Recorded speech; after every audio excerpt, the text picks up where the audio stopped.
Welcome to episode 41 from the Shed End podcast with myself, T Dot. And as always, I'm joined with by Theo and Haydar. So, how are you both doing? Very well. It's all right here in sunny Feltham, but we got our old man up there in Dubai, so Yeah, it's all going good. holiday and lifestyle is good. Football results not so good, so it balances out really. But yeah, still out here in Dubai. It's sunny, going to the beach every day, so I can't complain too much. Yeah, that's not Well, too bad. And yeah, that's good. That's good. we've lost image, T. Oh, you lost the image. Yep. It's all right. It's probably a good thing to be fair. But yeah, no, I was just saying. Yeah, it's obviously good to be out in Dubai. Obviously, um, much better than grey, cloudy, rainy, windy England at the moment. But yeah, let's start off. Obviously, for those who are listening on audio, you can follow us on our socials from the Shed End on Twitter and from the Shed End with underscores between each of the words on Instagram as well. And YouTube, you can also find us if you just search for From the Shed End. You should be able to find us on there as well. So like and subscribe. Let us know your thoughts as well. Obviously, we want to hear what you think about what we're going to talk about in today's episode. But let's get into it. Wednesday. Let's start on a high. Let's not depress ourselves anymore. It's Friday. But arguably, I think we saw Timo Werner's best performance in the Chelsea shirt against Zenit. Haydar, I'll come to you first. Would you agree? I'd say it was the most clinical performance. One thing I think he hasn't lacked in from the beginning. We can all agree on is his effort every time he plays, the runs he makes. Just constantly working from the front, pressing. But we've always wanted him to have that end product of taking the initiative himself, making decisions to beat defenders and just finish the ball easy. The compilations we saw at Leipzig, I kind of saw that against Zenit. So in terms of his best performance, I would say definitely his most clinical. And going forward, if he picks up this sort of form, it could really help us out. Yeah, I'd have to agree. Theo, what do you think? What do you think in terms of his performance on Wednesday? I'm on mute. Sorry, Yeah, I there was we on go. mute there. Alongside Kepa, I thought he's one of our best players on Wednesday. I thought he was clinical, like Haidar said. I think he's our player now since he's joined Chelsea of the most goals. I think 34 goal contributions, 17 goals and 17 assists since he's joined Chelsea. So the numbers are very decent for him. But I think it's just when we signed him, we just expected him to be that, 20 goal a season striker that we were, he was proving to be in the Bundesliga. But yeah, if he carries on with performances like that, then it's promising. But then you just start to wonder if he's more suited to European football than Premier League football. Maybe that's another question we have to ask. I felt like, I don't know if you guys noticed it, but he did well in a two up Mm. front rather than out wide on the left. I feel like when he is in and around 6 yard box, something could happen. Whereas if we're asking him to pick up the ball wide and somehow turn into Eden Hazard, where he's able to dribble through people and then give us an end product, I think that's where perhaps he's got weaknesses. So going forward, I think it's definitely to think of him and Lukaku as a two. I think that worked quite well because even Lukaku fed off him quite well, and I think it was in the first minute or two, and they were just linking up. They were just linking up, and yeah. I think that as well, going back to Lukaku at Inter Milan, I've always said I think he works better when he's playing with two, second striker almost up front with him. He had Martinez at Inter Milan, and it Yeah. worked really well. And I think I agree with you. I think in terms of what we got to see from him against Zenit, you get that early goal, and you kind of almost think to yourself, "Oh, how many are we going to score tonight?" That was the first thing I thought when that first goal goes in. You Yeah. think might be a bit of a quicker score. You're optimistic, and then uh, yeah, it was just. I think from that was probably the best moment of the game for me from a Chelsea perspective. If I'm honest, I don't think there was much more. Kepa was brilliant as always when he's played under Tuchel. I thought he had a really good performance, but I think the game was lost for me in midfield, Yeah. Yeah. and it was hard. It was hard to see because obviously the changes again that we spoke about here, there were forced changes from Tuchel. He had to make those changes, but that's where the game's won and lost for me, in my opinion.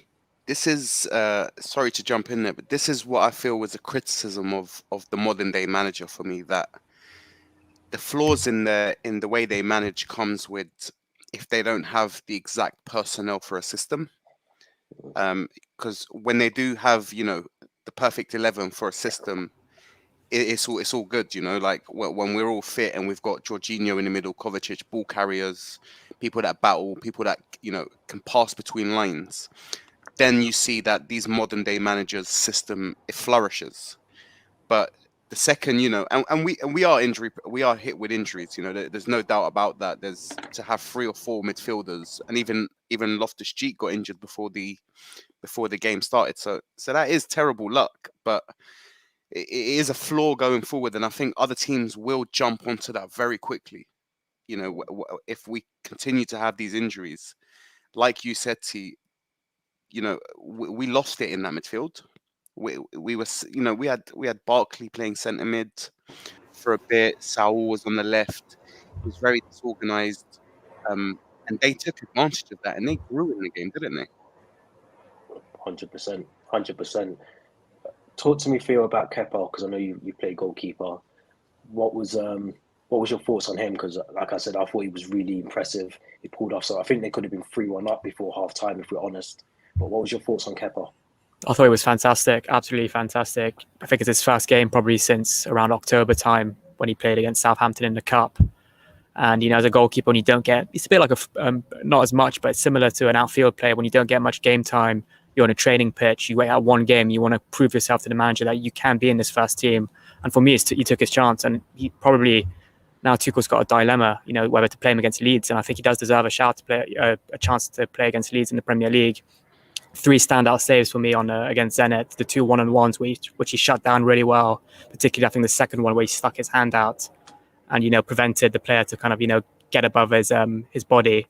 And then the save from a header was fantastic. The reflex to get quite low and to just tip it away, not only to save it but to push it out of trouble and out of the danger area was fantastic. And he's growing in confidence as well. I think the last season and this season he's really grown in confidence. Whether that's Tuchel, you can see it in his body language, can't you? Body language as well. He looks more kind of confident. Coming out to catch balls. One point of criticism still from a goalkeeping perspective, just how I criticise Mendy for his distribution, which I think Kepa is better at than Mendy, but Kepa still needs to maybe do a bit better from shots from distance. That last shot, I'm not going to criticise him because it was a fantastic volley, but you do wonder if maybe Mendy was slightly taller and more dominant when it comes to punching, saving these shots from distance, whether he may be saving that one, but then again maybe Mendy's not saving the header one or the 1-on-1. So I think he's a fantastic goalie, and I think in the summer we've got a big problem because you've got 2 goalkeepers that, in my opinion, are first choice, goalkeepers and should be starting every single game. So I do want to see Kepa play a bit more football, and especially in this busy December month and when Mendy's slowly dipped in form as well. I think it's the perfect chance for him to prove himself. Do you agree with that, Hader? I agree to an extent in terms of I would like to see him perform more. Perhaps keep him in the cup games. But I do think it's quite soon to jump on Mendy's back, especially when you look at his record. If we're going to judge him off perhaps the last 2 games, then 100%, you would look at perhaps bringing in Kepa. But I think a lot of where we are right now and what we've achieved under Tuchel is because of Mendy. And if we just go back before Mendy, it was a disaster. Every time we went on the pitch, there was a mistake. We were conceding goals for fun, and we were praying for days where we'd have a solid keeper that's is trustworthy before the sticks. Now, obviously, taking Kepa out of the team, as it's evident. It's taught him a lesson. I do agree. I just want to say, sorry to interrupt, but arguably Kepa's never really played with Rudiger, Christensen, and Thiago Silva in a back 3 in the Tuchel system, which has looked really solid defensively. So maybe he deserves a chance to prove himself in that system where we've looked a lot. Forget the last 4 or 5 games, but before then, where we look really, really comfortable defensively. So there's maybe a chance for him to say, I do deserve the game. He's knocking on the door. He's knocking. I do agree. I feel more confident, watching Chelsea as a Chelsea fan with Mendy in goal. But I do think Kepa deserves a couple games maybe to prove to Mendy that, listen, there's healthy competition out there on the bench. You're not the first choice goalkeeper guaranteed yet. You'll get your chance again. But for now, we've got Kepa who's playing some brilliant performances. and who should be starting, especially when he's high in confidence after that performance in Russia. I think he deserves to start on Saturday against Leeds. I mean, as a keeper yourself, you kind of don't need to be told things. No. I think Mendy's sitting there in training or on the bench, and he doesn't need anybody to tell him, your next performance or your next 2 performances will be vital. He knows. This man is waiting. He's pouncing. He's waited his chance. He's been there for months now, if not over a year. So that's healthy. That's healthy going forward. That type of competition is healthy because you could argue Mendy got comfortable. You could, there was a period where, as Chelsea fans, we're sitting there saying best keeper in the world. He should be getting all these awards, and players read that. The players hear this sort of things, and it perhaps it does feed on the ego a bit. So, there is an argument for perhaps him getting comfortable and this kind of being a little shake-up for him. And from the perspective of the club, I think that's a very healthy situation to be in. I can't agree more. I think it's a good thing that we've got to, we've been crying out for goalkeepers for so long. They're like buses, and then you get 2 that are pretty decent. So I think it's a good thing, very much like the Chilwell and Alonso comparison, that we've got 2 brilliant left wing backs or left backs. I think it's brilliant that we've got 2 goalkeepers, and even Bentinelli. Obviously, he's not really going to feature that much, but to even have him as the third choice for me is it's a brilliant luxury to have as a Chelsea fan. But I wanted to talk before we move on, and we'll kind of links into the 2. But I wanted to talk about Malang Sarr, who, for me, I don't know. I'm still mixed about him in terms of, does he fit what we're trying to do at Chelsea? Is he good enough to be a centre back at Chelsea? Obviously, the obvious thing is his height for me. I think he's not the tallest in terms of centre backs, but I just think as well, I don't think it helped. Christensen got a lot of the criticism, in my opinion, against Zenit. And I put that down to probably the fact that he was playing with Malang Sarr. Saul was at left wing back, so it was an unnatural preferred choice for Tuchel, and obviously the 3 centre backs. But what did you think, Theo, in terms of Malang Sarr? What was your thoughts on his performance? I mean, I don't want to just point to a single player, because I think that was a very weakened starting 11, and the fact that he had Barkley and Reece James in midfield, decent players, but they're no Kante, they're no Jorginho. It probably doesn't help, your defenders and your goalkeeper. But I do agree, amongst the defenders we've got, Sarr does look, probably the most uncomfortable in his system, and he's not used to the system as well. He's not playing a lot of football. He's, I think I read recently that towards the end of his spell at Porto last season, he was training with the reserves. I don't know if that's because Porto were quite far in the knockout stages of the Champions League. He didn't have a future at Porto, whether it was attitude problems, whether, the manager just didn't rate him. But, I think Inter Milan, and I think even AC Milan are interested in him in January, potentially. But I think he's a brilliant player to have in the squad, to play these type of games that you don't actually need maybe the 3 points as importantly as maybe a Premier League fixture, on the following weekend. So I think to play him in the cup games, the FA Cup, early stages, and these type of Champions League group stage games, I'm perfectly fine with that. But if, you were to play him, against a Liverpool in the league where we're desperate for the 3 points or not to drop points, then I'd feel a bit more, less comfortable having him in that back 3. Whether he's got a future at Chelsea, I would not be able to tell you. What's your thoughts? Hindsight. Yeah, hindsight's obviously it's a wonderful thing, and once we're watching football and we're seeing our team being dominated, it's very easy to forget the situation we're in. Our manager put out that team on purpose, because we are through, and that is the reality of the situation, and history has taught us in the Champions League, finishing first or finishing second, there isn't much difference anymore. You might get lucky with a draw here, there, but if we get Lille in the draw next, we're gonna sit there and say this. Tommy worked miracles. He got us second on purpose. So it's all about perspective. So in terms of exactly what Theo said, as a backup defender, I think he's needed. He's definitely needed right now. Whether we can go into the market and perhaps intensify that kind of competition, I think that is needed too.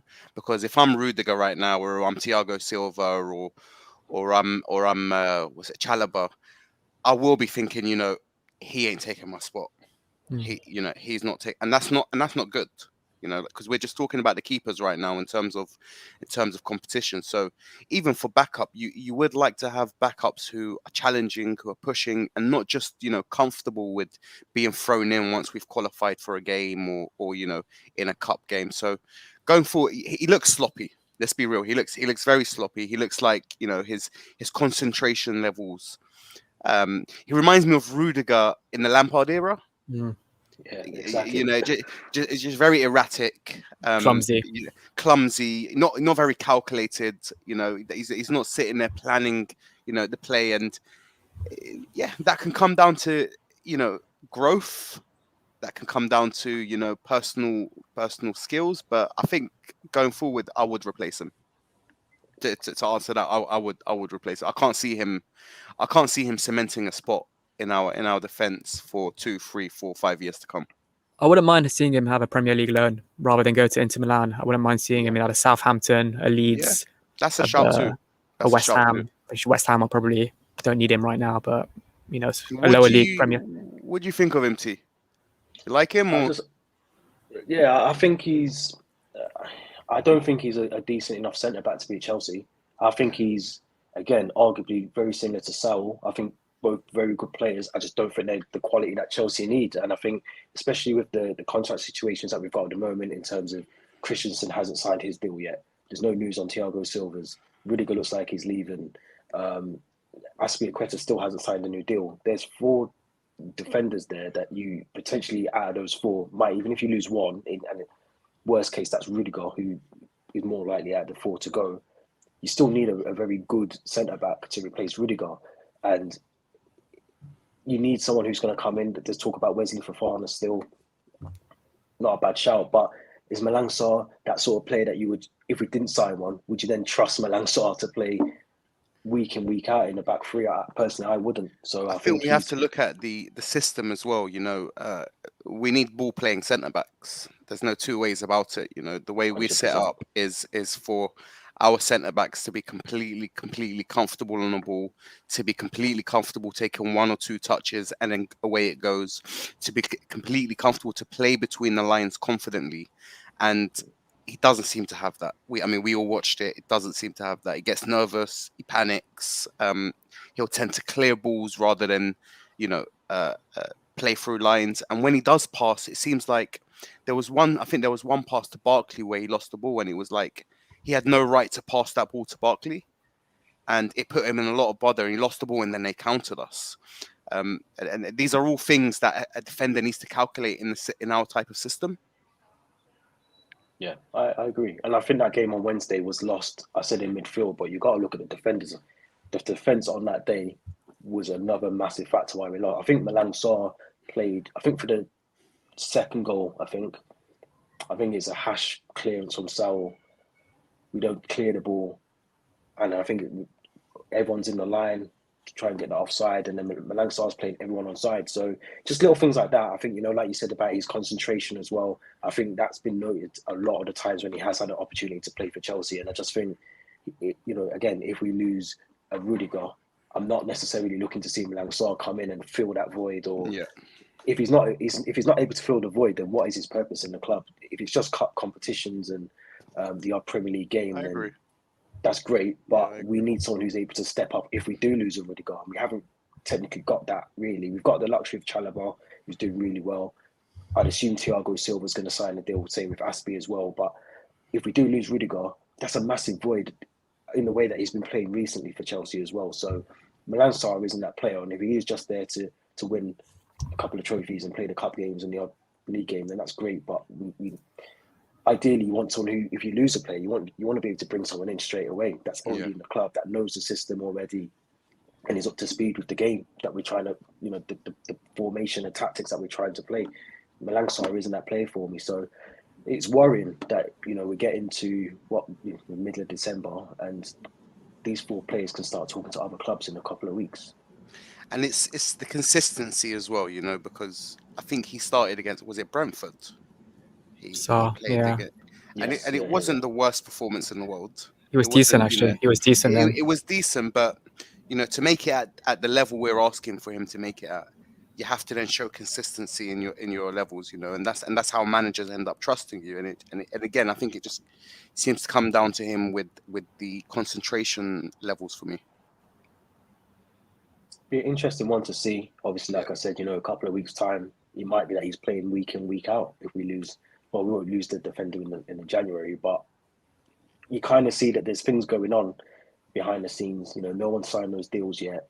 We were told by Tuchel a couple of weeks ago that, you know, he might have a bit of news for us. He's not sure how long it's going to take. But like I said, we're cutting into that point now where January comes and, you know, Rudiger's probably going to be the first point of call for a lot of clubs to try and entice him away from Chelsea. And then you've got to think about, you know, Thiago Silva. Is he going to sign another year? I'd like him to, because I think the experience just in the dressing room alone would be beneficial to whoever comes in to potentially replace Rudiger as well. But it's going to be interesting, man. It's going to be interesting. I feel like we lost that game. It felt like we didn't even lose it. That's the mentality I've got. We didn't lose it, but it feels like a loss to me. Very much like the West Ham games where, you know, we did go on to lose that. But these kind of games where we should be in control and we're losing the game or drawing game, for whatever reason, you know, when we get the game to 3-2. At that opportunity, those defenders need to be, regardless of who it is in the back, whereas whoever, Rudiger, whoever, that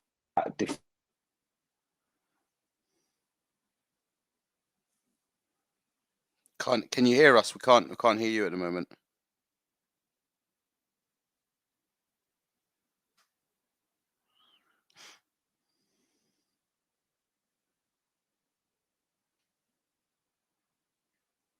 Oh, it's frozen. Can you hear me, Theo? Yeah, I can hear you. Yeah. What I was thinking as well was, you know, it's very easy to sit there thinking, you know, the defenders are leaky and stuff like that. But when you look at the midfielders in front of them, and we do know football, you know, it's a team game. You can sit there and blame defenders all you want, but if you haven't got that protection in front of you to stop counter attacks, because as we know, our fullbacks play very high, so there's always gaps between the lines. And if your midfielders aren't reading those gaps, if they're not, you know, pressing high enough, then you know, Zenit were attacking our defenders in numbers. No, 100%. We were playing a Zenit side, arguably had nothing to lose. They were guaranteed Europa, I think. They couldn't qualify. And we played a very weakened 11, a team that probably never played together with this full 11 and probably will never play together again. And as you said, I think the game was lost in midfield. You're starting Reece James and Barkley. Barkley for me is not centre midfielder. He's not. You know. And then it just also shows how much we rely on Kovacic, Jorginho, and Kante. And those three players for me are probably the most important players to this Tuchel system. And without one or two of the three, we look, you know, lost. Even when Loftus-Cheek was playing there alongside Jorginho, it was decent, but it just wasn't to the level of when you'd have a Kante and Kovacic or a Kante and Jorginho. So for me, when we do play whoever one of Ajax, Lille, Real Madrid, or Bayern Munich in February, I think we need to have all three of those centre midfielders fit. Yeah, no doubt. And again, it just goes back to our manager's system. You know, you can't just throw in anyone and expect them to just understand the role in a system. That pivot in Chelsea's system is the core of everything. You know. And you know, a lot of people criticize Jorginho for his recent mistakes, and individual mistakes in that position will happen. They will always fatigue as well. A lot of fatigue in that team. Yeah, they will always happen because you're that kind of, you know, if you lose it, it's an attack, and if you break the line, we're now attacking. So you're the core, like I said, and I think a lot of people now, hopefully, they'll realize how important he is to the system. You know, Jorginho, and it's the simple passes. It's the simple passes of not complicating things. You know, one touch away between lines, and that sets the foundation for our attackers. He sets the tempo. He sets the tempo of the game as well. Yeah, and obviously the intensity of Kovacic and Kante, it's unmatched. It's unmatched. Not just in our squad. I think around the world, it's unmatched.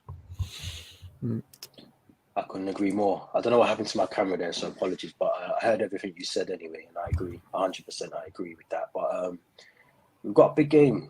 I think Theo, we called it a must-win game in our last episode, and I agree. It's a must-win game. Leeds United.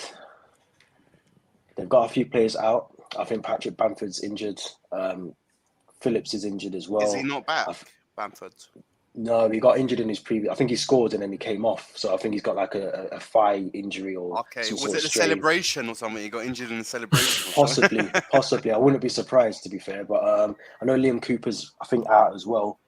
But we're looking at. Rafinha, is he fit? I think it's touch and go. Okay. Yeah, I think it's touch and go. But we've got Timo Werner and Lukaku. My question to Haydar: would you start them as you did against Zenit? Yeah, I would start them. Saturday?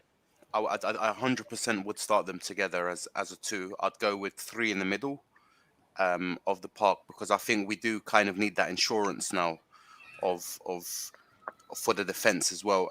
But what I will say is this is, Leeds aren't in the greatest form, especially, in comparison to perhaps last season. But one thing a Bielsa team is going to give you is intensity.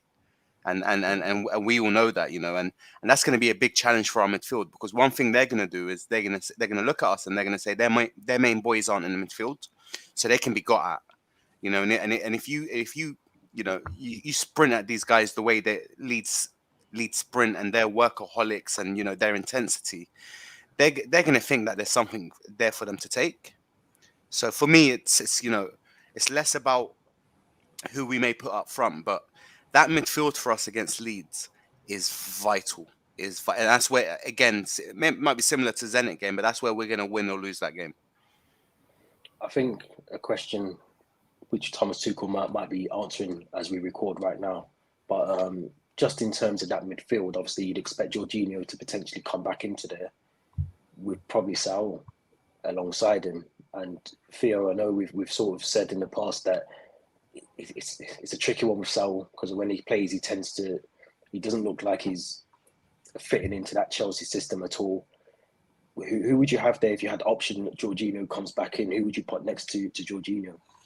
Loftus-Cheek if he's fit, potentially. I don't know how serious that injury in the warm-up of the Zenit game was. I think like the Jorginho issue, he'll be answering that question now, whether he's fit or not for tomorrow.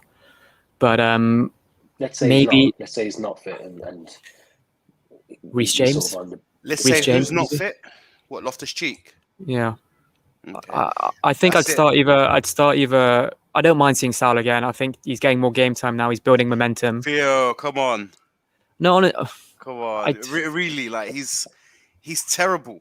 He's I'm not trying to jump on some sort of witch hunt or something, but I honestly think he's not up to scratch. He's just not. Who would you start? Who would you start if Jorginho's fit and he's the only fit centre mid? Then what you said first, I would go with. I'd either go with Reece James or I'd put Mason in there. Mason Mount. I'd put Mason Mount in there because for me, he's going to give me more intensity.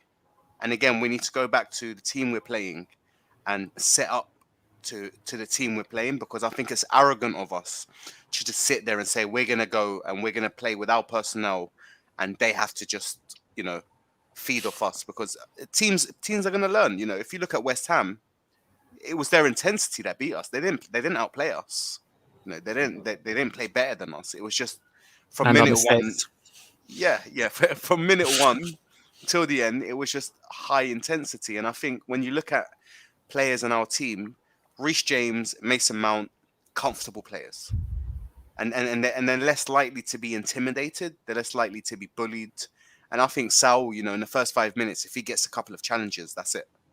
If he gets a couple of slide tackles, gets pushed off the ball, I think that's it for him. His game will be done. The problem that I have with putting Reece James in midfield is you're shifting one area where we've got an issue, and then you're expecting Azpilicueta in an intense game, which it will be, to then have to do a lot of running. And we know that he hasn't got the legs at the moment. Well, not at the moment. He just hasn't got the legs anymore to do that that running. I agree. Sal wouldn't be the answer for me. And to bring Mason Mount back into that midfield, you're losing that creativity going forward then as well. So it's a tough one.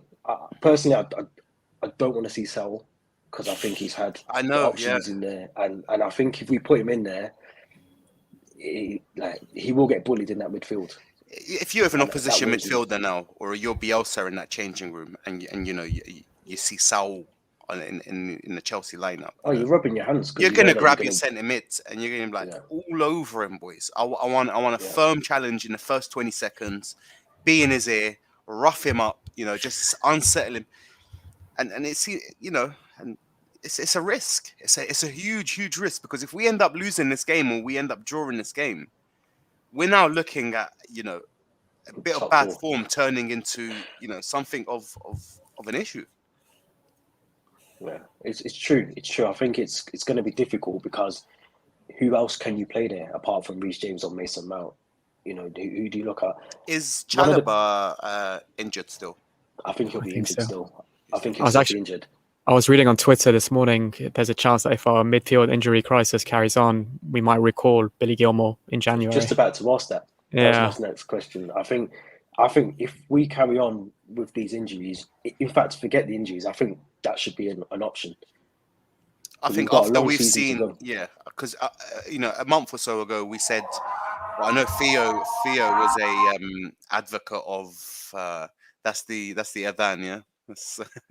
Theo was an advocate of giving Saul a chance, and fair enough, especially because we hadn't seen much of him back then, and I think now that we have seen it, I think the answers are on the wall for us in terms of January.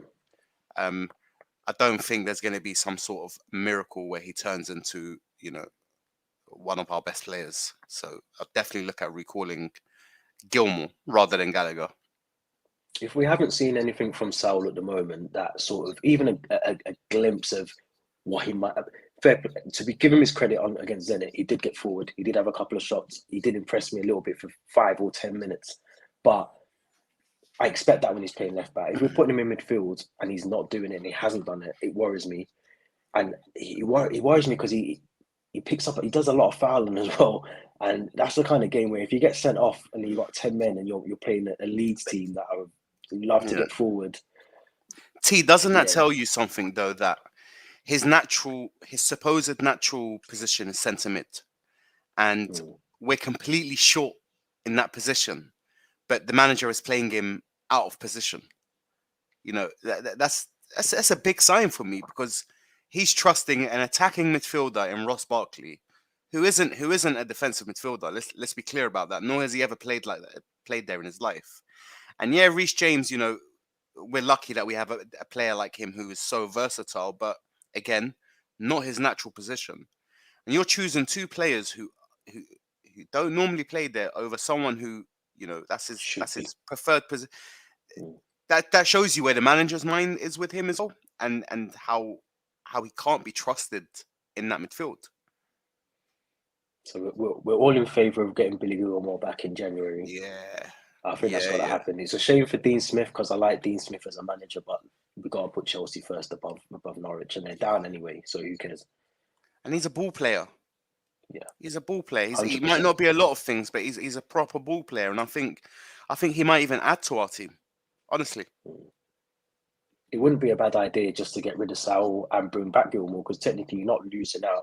You're just replacing a better quality player, a homegrown player. I'll say homegrown, but a Chelsea player. And we just offload Saul in compensation for that. So for me, it's a win-win. But in terms of Leeds, myself, if I had to choose between Mason Mount and Reece James to put in that position, I'd probably use Reece James, because then you've still got the creativity going forwards. Azpilicueta isn't he's not bad. He's just obviously hasn't got the legs anymore. You can put one of the wingers at fullback, no? I'm not a fan of that. I'm not a fan. I don't think Hudson-Odoi or Pulisic look great when they play wing back. They can fill in for the odd game, but I'd much rather have Reece James as right wing back, which for me the answer would be Mason Mount in midfield alongside Jorginho. And if worse comes to worse, for the balance, for the creativity, if worse comes to worse, one more game of Saul. I know I'm going to have my head bitten off by the pair of you, but if you look at the last 5 or 6 games, I think. Not just from a Chelsea fan perspective, but I think on Twitter you see from a lot of other fans, Reece James is now being spoken about as one of the best right backs in the world. About time, because he's really taking control of that position, and he's really making it his own. So again, like I completely agree with you, T. You know, you're fixing one problem, but you're shifting it away from it, and that's where a lot of our goals have come from, and they've been from him. Precisely. You know, yeah, for me, I would go with Mount and Jorginho if Jorginho is the only fit, if he's the only fit midfielder. Let's hope he's fit, because if not, it might be Sal and Reece James in the middle. So we could be talking about something that doesn't even happen, and we haven't even thought about the worst case scenario. But before we wrap up, let's do predictions. Haydar, come to you first. I'm gonna go.